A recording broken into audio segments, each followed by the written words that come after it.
Bonjour, aujourd'hui nous allons parler de faut-il mourir ou vivre? Quelle question! Lisons ensemble, si vous le voulez bien, 1 Roi, chapitre 19, versets 3 et 4.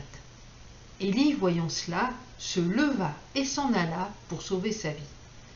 Après une journée de marche, il s'assit sous un genêt et demanda la mort en disant : C'est assez maintenant, Éternel, prends mon âme, car je ne suis pas meilleur que mes pères.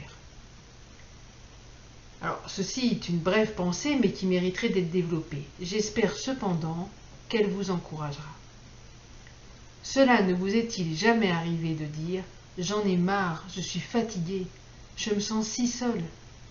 C'est comme un combat au fond de votre cœur qui dit : bah vas-y, avale des cachets, ou jette-toi sur une voiture, tu seras enfin débarrassé de toutes ces souffrances. Et d'un autre côté, il y a un profond désir de vivre, l'espoir en Dieu et en ce qu'il vous a promis, que cela soit au travers du prophétique ou au travers de sa parole de vie. Alors, à moins que ma compréhension me fasse défaut, il semblerait qu'Élie, le grand prophète, ait un jour expérimenté ce sentiment. Et si l'on continue notre lecture, après le verset dont j'ai parlé, et je vous invite à le faire, eh bien, on verra comment Dieu va se manifester à lui, comment il va l'interpeller et lui dire en premier lieu : Élie, que fais-tu ? Croyez-vous que Dieu était pris au dépourvu et qu'il se demandait : mais enfin là, il fait quoi mon serviteur ? Non, je ne crois pas. Je pense tout simplement que Dieu voulait amener Élie à s'exprimer et à se laisser interpeller une fois de plus par lui. Je pense aussi que le profond désir de Dieu était qu'il sorte de sa caverne. Cet endroit qui peut paraître protecteur, mais qui est si sombre, et dans lequel aucune vision sur l'extérieur et sur son avenir n'est possible, à moins d'en sortir. Une fois sorti de la caverne, Élie va devoir tendre l'oreille pour entendre ce que Dieu veut lui dire.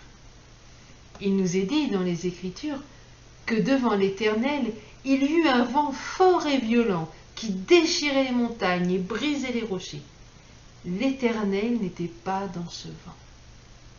Après le vent, ce fut un tremblement de terre, mais l'Éternel n'était pas dans le tremblement de terre.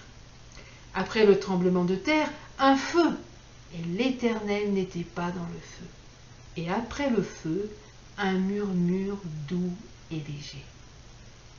Ce que j'ai sur mon cœur, c'est que tous ces éléments étaient d'une part bruyants, mais ils pouvaient aussi provoquer la panique.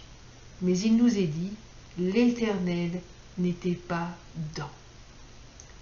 Quand les tempêtes viennent briser nos cœurs, quand tout tremble en nous et autour de nous, quand nous avons ce sentiment de passer par le feu, le Seigneur nous dit, et je vous invite à mettre votre prénom, Nathalie, Sophie, Alexandra, Pierre, Jacques, que fais-tu là ? Il t'invite à lui exprimer ta douleur et ensuite à ne plus regarder aux événements qui se déchaînent autour de toi. Il t'invite à tendre l'oreille et à attendre ses directives. Aujourd'hui, écoute-le te dire : va, reprends ton chemin. J'ai des nouvelles choses pour ta vie. Soyez pleinement bénis.